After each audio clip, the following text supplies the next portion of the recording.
Well, good morning, everyone. Good morning. And thank you very much for the Building Owners and Managers Association. Their willingness to host us this morning has been terrific.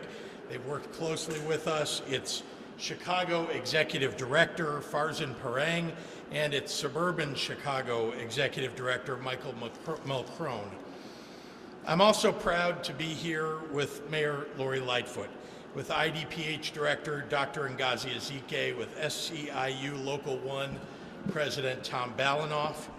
I also want to welcome Travomira Chimiga, who is here to tell her story about vaccinations, as well as Nancy Salman, a Walgreens pharmacist whose team has made today's announcement possible. Illinois, like the nation as a whole, has reached a point where, by and large, all the people who were immediately eager to get vaccinated have already been vaccinated. That means instead of facing a shortage, requiring us to conserve every drop of vaccine and demanding patience from everyone who wants to get vaccinated, we now have vaccine available to anyone who wants a shot whenever they want one. That's why we can now broaden the number and type of locations where people can get vaccinated. I'm here in the Loop in the heart of downtown Chicago's business district to announce yet another expansion of opportunities for Illinoisans to get vaccinated. Starting this week, if you work downtown in Chicago and other cities across Illinois, work is quite literally where the vaccines will be. Our vaccination teams will be showing up to major commercial buildings here in Chicago and other Illinois business districts to offer accessible, free vaccination opportunities to people in the comfort of their own workplaces. Many of these buildings' employees have been here day in and day out the entirety of the pandemic. Security workers, front desk staff, custodians, and building engineers. For many of their building's tenants, remote work is coming to an end. Having vaccine available where you work makes getting vaccinated very convenient. It's exciting to see traffic in commercial districts across Illinois begin to pick up after a long year apart, an achievement only possible because of the life-saving protections of vaccines and the consequent reduction of cases and hospital admissions. More vaccinations will mean more of a return to normal for everyone. I'm announcing this initiative made possible by our Illinois Walgreens teams, so those returning to these office buildings will be able to keep each other safe and keep their workplaces COVID-free. If you haven't had the chance to get a vaccination yet, or you weren't sure if it was worth the trek, you can now get one right at your place of work.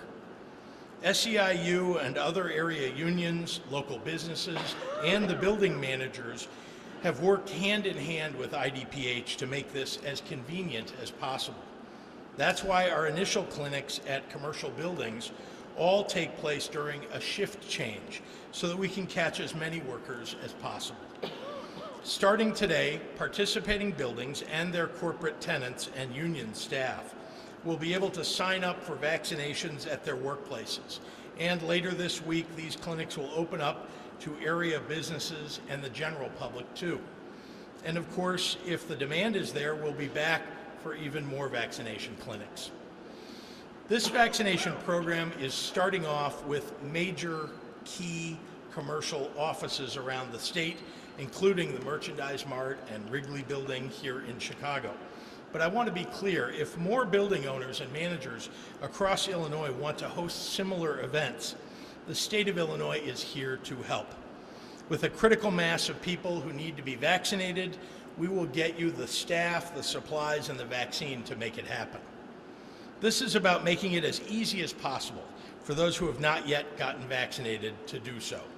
Vaccines are not only incredibly effective and protective for the person who gets them, but just as importantly, vaccines also make the whole community safer. Fewer unvaccinated people means there's less room for new, more dangerous variants of COVID-19 to take shape and spread in your community. That's why, in addition to the business program we're talking about today, weeks ago, IDPH launched a similar program for community organizations to provide vaccinations.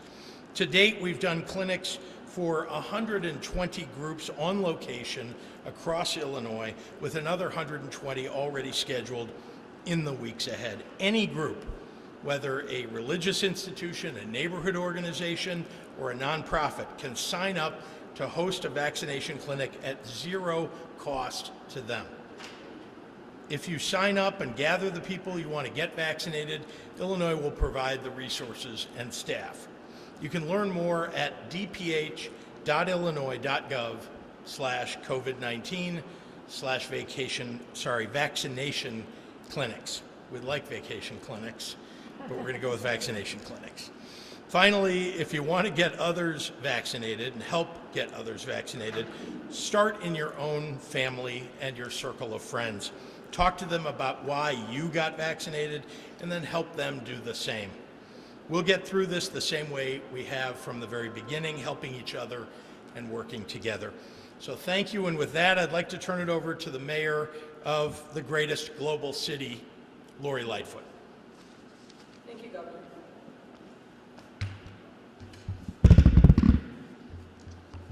Good morning, everyone. I want to thank the governor once again for his incredible leadership throughout this pandemic, and Dr.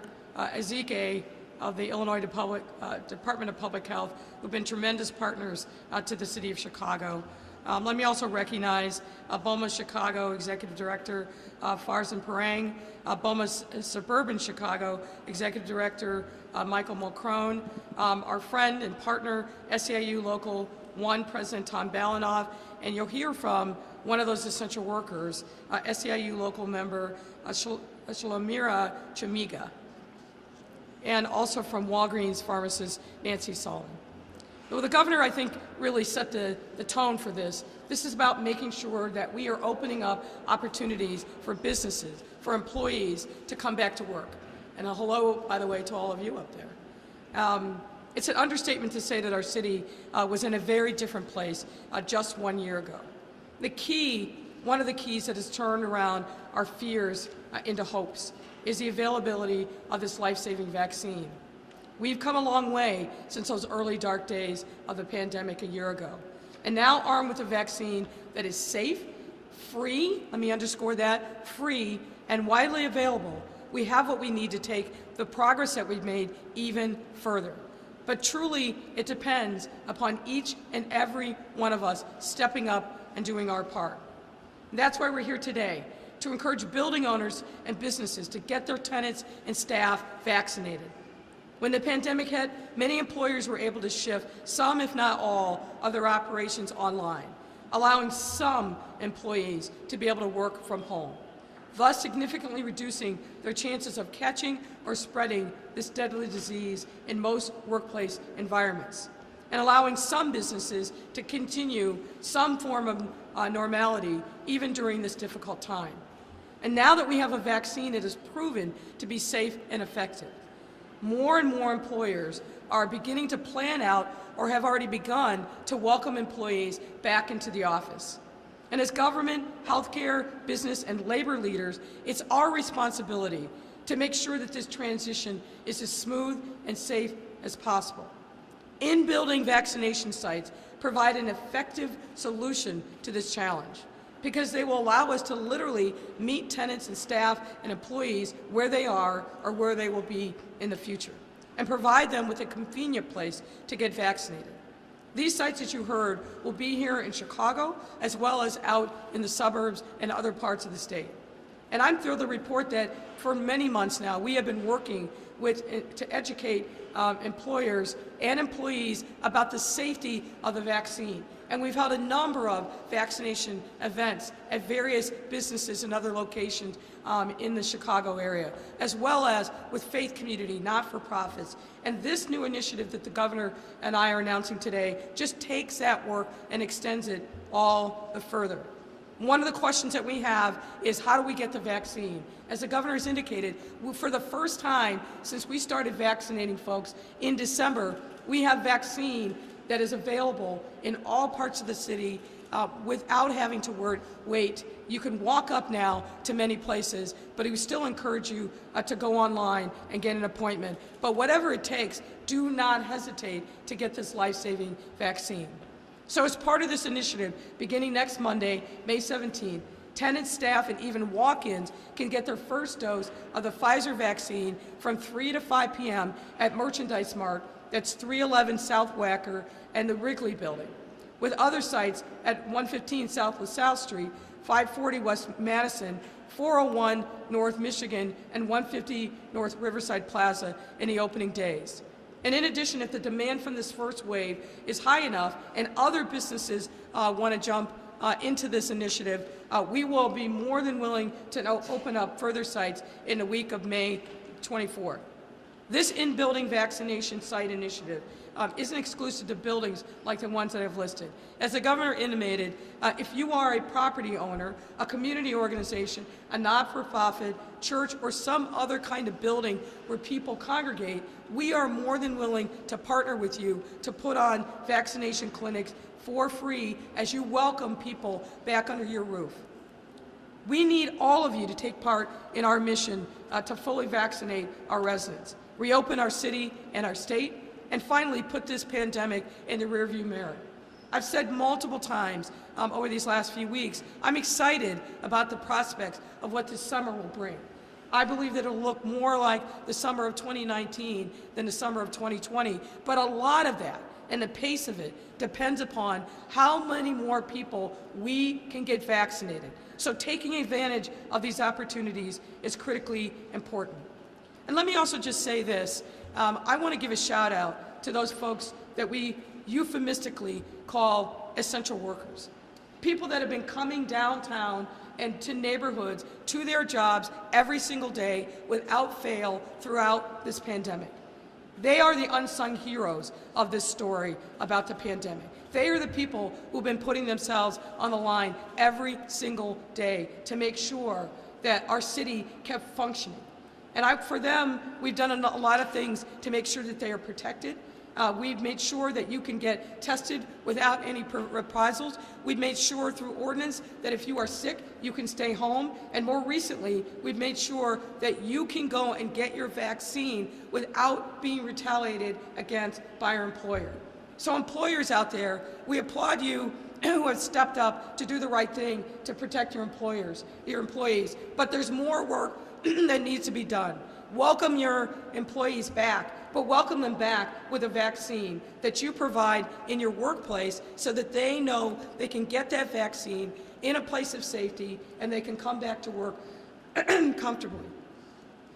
And with that, I would like to turn it over to Dr. Ezike of IDPH to say a few words.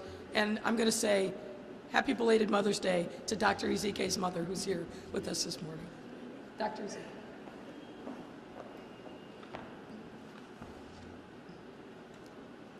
Good morning, everyone.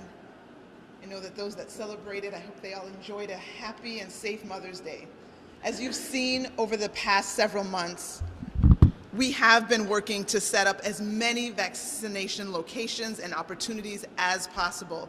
By expanding vaccination opportunities to businesses, we're hoping to make it as easy as possible for every single person to get vaccinated. We are focused on taking vaccine to people instead of people needing to come and meet the vaccine. And getting a vaccine and turning it into a vaccination, it is an important and personal decision. And if you're still deciding if you will get a COVID-19 vaccine, please talk to your doctor, talk to some other healthcare provider about the safety, effectiveness, and benefits of being vaccinated. As a physician who takes care of adults, but also the little ones, I have seen firsthand the benefits of vaccines and the diseases and the illnesses that they prevent. That's why I got my vaccine as soon as I was able. In fact, nearly all doctors have been vaccinated against COVID-19.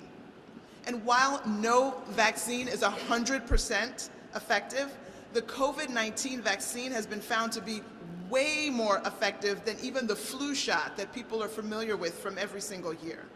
Millions of people have been vaccinated safely, and the systems in place to continuously monitor the safety of the vaccines were proven to work when they identified even just a handful of events out of the millions of people vaccinated. As long as the virus is able to circulate, it can mutate, and we can end up with more deadly variants, which would send us in the wrong direction. If you've already been vaccinated, congratulations, and please help others to get vaccinated as well. We understand it's a personal decision, but we want to make sure that people have the right facts with which to make the best decision for themselves, their families, and their communities. The quickest way for life to return to normal is for more people to get vaccinated. Buenos días. Como han visto durante los últimos meses, hemos estado trabajando para establecer más lugares y oportunidades de vacunación como sea posible.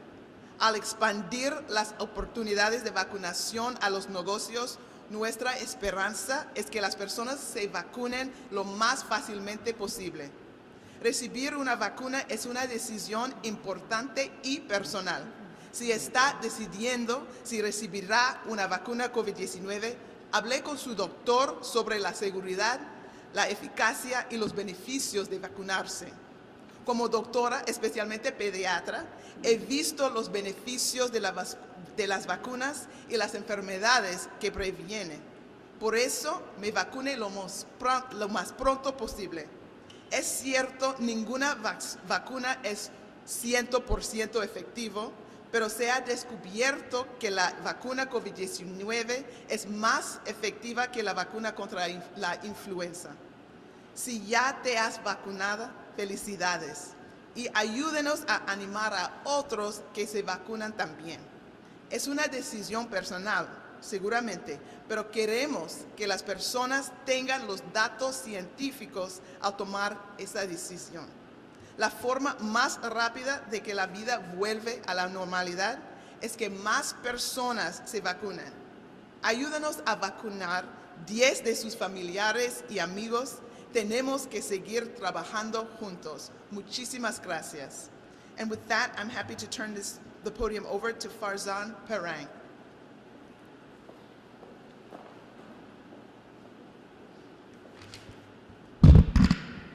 Good morning. I'm Farzan Pang, the Executive Director of the Building Owners and Managers Association of Chicago, or BOMA Chicago, which represents the commercial office industry and roughly 98% of all the rentable office space in Class A buildings downtown. I'd like to thank 115 South LaSalle and Hines for hosting us in this great building today, and in fact for participating in the program. We're going to be doing vaccines right here in this lobby. Prior to the pandemic, downtown Chicago office buildings spent $2.5 billion in annual operating expenditures, creating $5.3 billion in our local economic impact and supporting 33,000 direct and indirect jobs. As importantly, Chicago's downtown office buildings brought 600,000 people from all over our city and the region to work in our downtown. The density of these office goers made possible the restaurants, theaters, and other businesses that power much of our hospitality, arts, and tourism industries. That infrastructure, in turn, makes our city more appealing to live in and promotes the retention and recruitment of the workforce that our businesses need to grow. It is imperative for our state and our city to recover and nurture that density. It is both literally and figuratively the core of what makes us a city, and it is certainly what sustains our collective economy. As vaccinations continue, more and more tenants are confidently setting a return date to the office. And we are excited that today we will start hosting vaccinations within our office buildings themselves to remove any possible shred of inconvenience that may remain for our workers and residents to access them.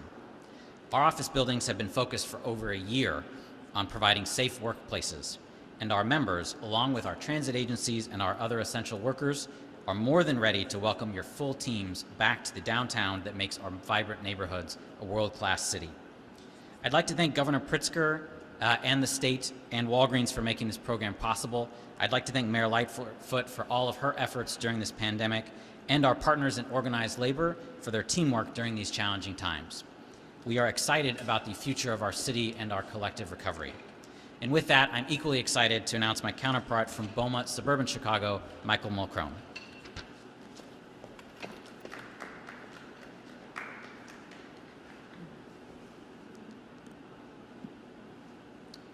Thank you. My name is Michael Malcron. I'm the Executive Director for the Building Owners and Managers Association of Suburban Chicago.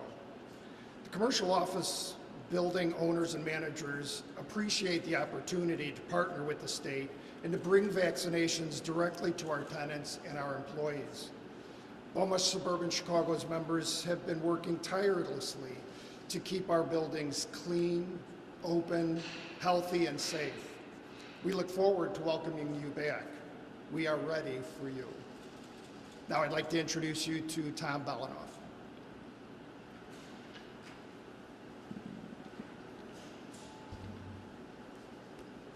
Thank you, Michael.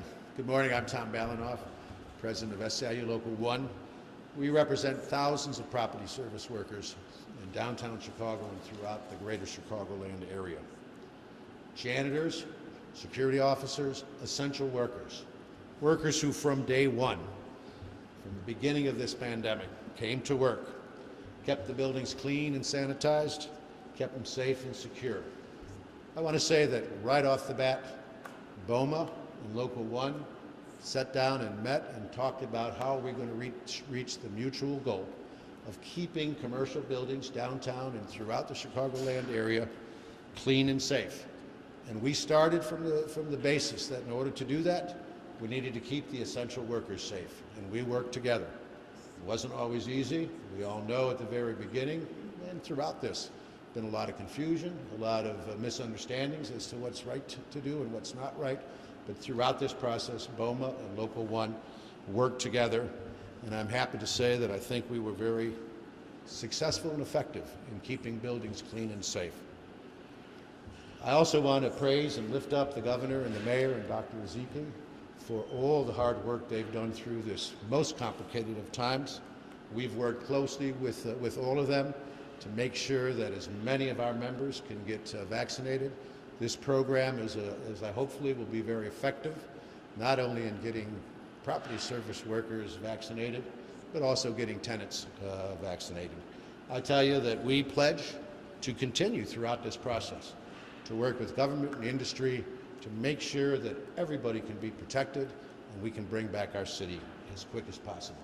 Now I'd like to introduce one of my sisters, Salamira Chamika, who's been a janitor for over 20 years here in downtown Chicago.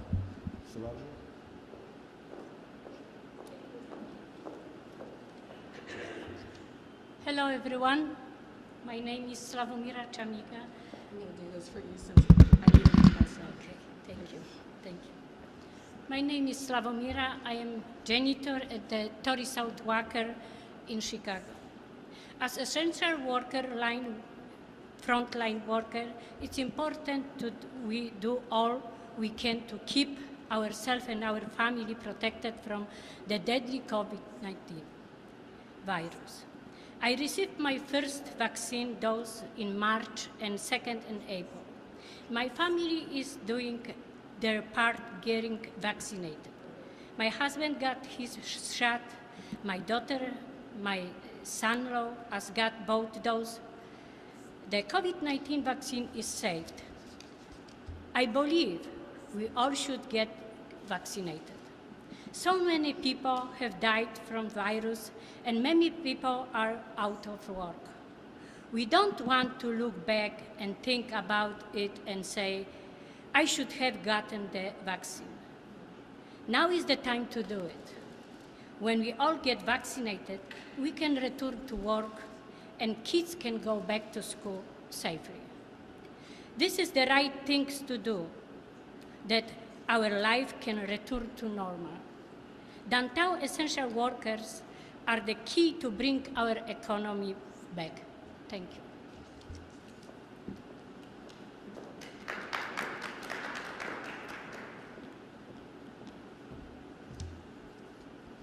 Good morning, everyone. My name is Nancy Salmon. I am a Walgreens pharmacist, and thank you, Governor Pritzker, for having us here. I am proud to represent Walgreens this morning for another important effort to vaccinate Chicagoans. I am a pharmacist at Walgreens right around the corner, 79 West Monroe, Clark and Monroe. I am also an immunizing specialist. I understand the need for vaccines and the importance of them and their safety. It is vitally important to meet people where they are and to deliver care where they are. By providing vaccinations in loop office buildings and soon in office buildings across the state, we are making it even more convenient to get the shot. Throughout the COVID-19 pandemic, Walgreens has been a vital partner in testing and vaccinations in our local communities, including Chicago. So far, our team of trained immunizers have administered more than 16 million COVID vaccinations in stores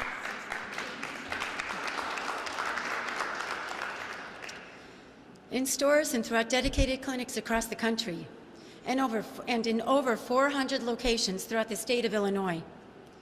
I'm personally proud to play a critical role in helping protect the community against COVID-19 and help the country emerge from this pandemic.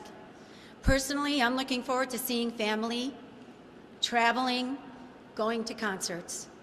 There are still too many of us who are not sure about getting vaccinated, but that's why we are all here, correct? That's why we have joined forces to show up for our community. If Walgreens can help it, we're not going to leave anyone behind when it comes to access for a COVID vaccine. So we are excited about this partnership that will get office workers in the loop vaccinated and eventually in other buildings around Illinois. We share the nation's enthusiasm to get people vaccinated safely, equitably, and as quick as possible. But no one organization can solve this pandemic on their own. It's really going to take all of us, all hands on deck, and this is why these partnerships are so vitally important.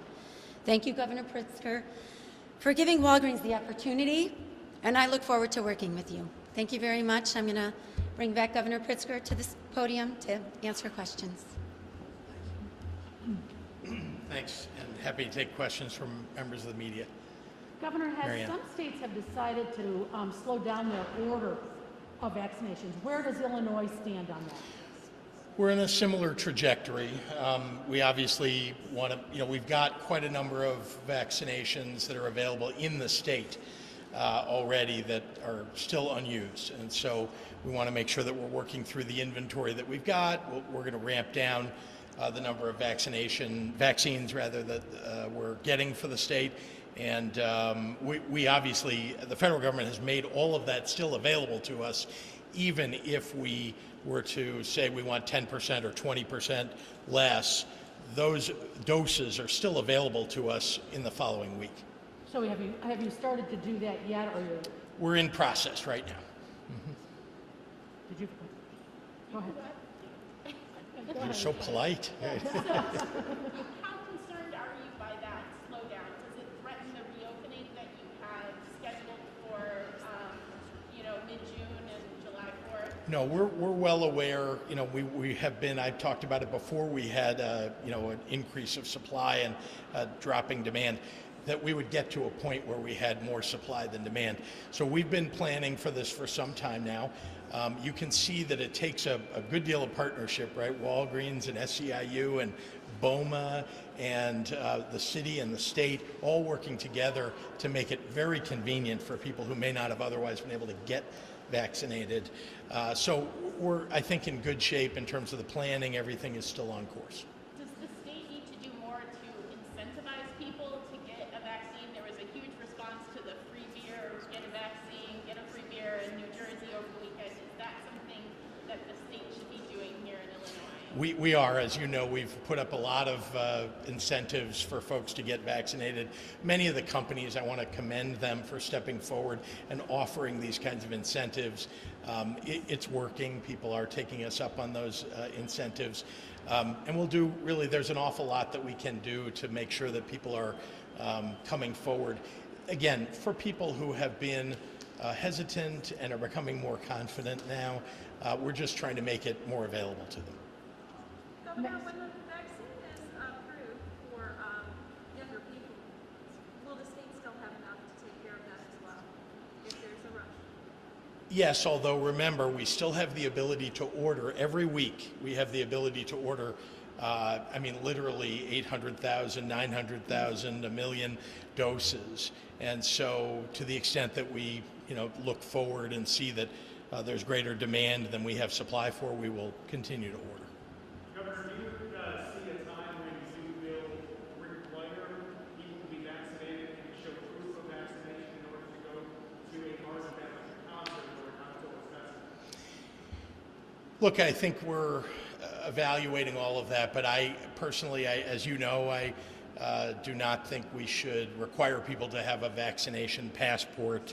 I think that people may want to have one, and so I hope they're available to people, but that's a private decision that people will make.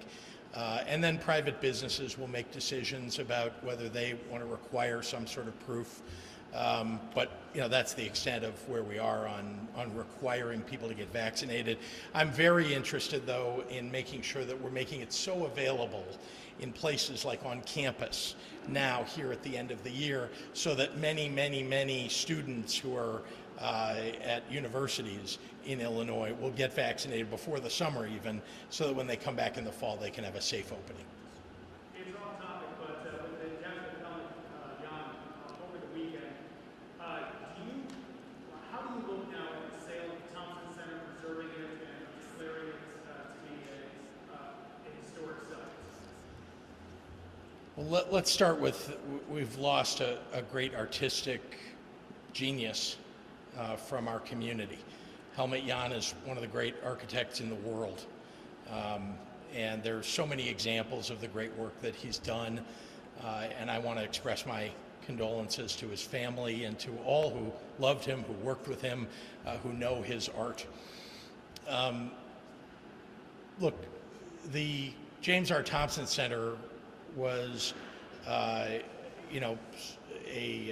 a building that never lived up to his creative genius. That is to say, I think you're aware that he felt that, I think he used the word cheapening of the building while there was design engineering being done back in the mid-'80s. And so it's not the greatest example of his work. And so, we've obviously put out an RFP that allows people who are thinking about buying the property to preserve the building or choose something else. Mayor, can I ask you a couple questions back to this topic?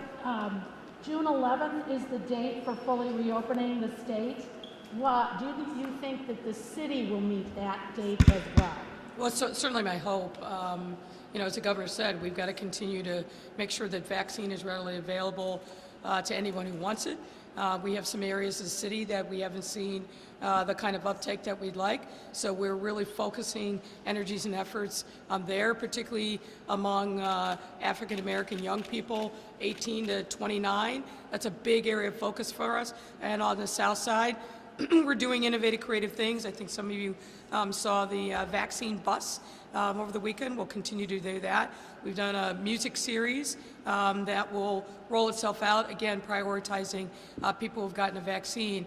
We're headed in the right direction, but everything about this pandemic has to have an asterisk of caution because of the twists and turns. And as the governor and Dr. Ezike said, we've got to get people vaccinated so that we can get ahead of these variants. I think Mary Ann had a follow-up. Just one more, if you don't mind, on City Hall workers. Yeah. When do you expect to see them back into City Hall? Soon. We are in the final stages of kind of rolling out a plan to return people on a staggered shift. We're going to be revising our telework program, so that will be in place relatively soon, and we'll be making an announcement. But obviously, we're also continue to encourage city workers of all types to get the vaccine as well. Yes, ma'am. I apologize, but I'm having a little difficulty hearing you. Can you talk a little bit about General Iron and your decision to delay the permitting process as requested from EPA? Well, it's really quite straightforward. We've been in conversation with our federal partners, and particularly most recently the US EPA.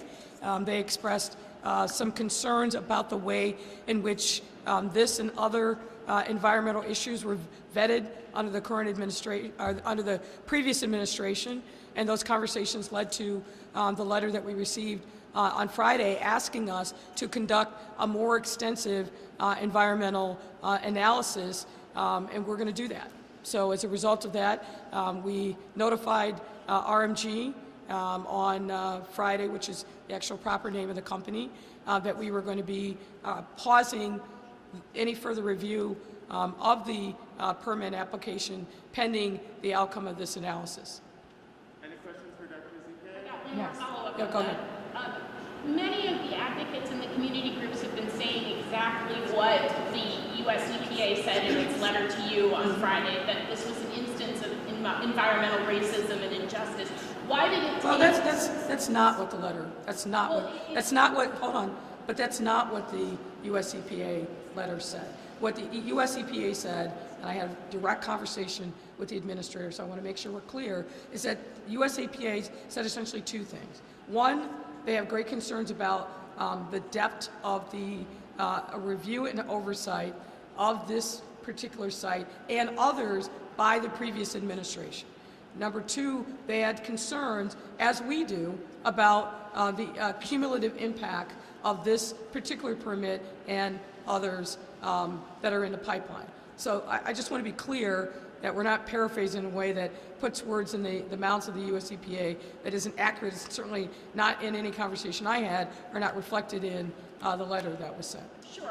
Why agree to the additional environmental studies after the EPA called for it, after community groups have been calling for similar studies for months? I don't know that that's accurate either, but the bottom line is we obviously want to work in harmony with IEPA, also with US EPA, who has dug down, looked specifically at this and other projects, and in deference to the new administration and US EPA, we're going to conduct this additional study. Mayor, any reaction to those hacked emails that have been published over the weekend? Yeah, I mean, I think a note of caution.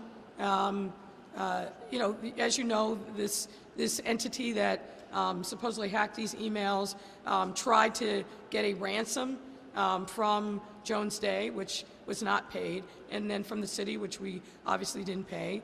But I would just be very, very cautious. I've seen this happen in other instances. I've seen it from my perspective as a lawyer representing clients, and oftentimes what happens is you get things either out of context or they've been manipulated to make a particular political statement. So I'm not going to be commenting on specific emails, things that may be extrapolated out, because we have no way of knowing whether or not those emails are in fact legitimate, that they have been put online in their original form, and also, you know, somebody who's committed a federal crime of stealing emails, I don't want to credit them as a credible news source. So I won't be commenting on any specifics related to that. I still have one for Dr. Zike. Yeah. Will it delay the investigation of the Anjanette Young situation because these emails? No, I don't know. Dr. Zike, could I ask you back on this topic again? Do you believe down the road, as so many are talking about boosters, is this going to be the way that we will receive our booster through office buildings, doctors' offices, or are you going to have to do these vaccination clinics for infinity? Again, we continue to try project what will happen. Again, the boosters, we're not even sure, you know, when that will be, if it'll be new vaccines or the same vaccines. Again, so a lot of projection, but the idea just generally is that we want to make vaccines readily accessible. We already know the number of people that get their annual flu shot from pharmacies, so that's not a new invention or creation. But we need it for this pandemic, and going forward, we will continue to make vaccines as accessible as possible to just erase barriers and obstacles so that people can get the protection they need as quickly and effectively and equitably as possible. Thank you. Thank you.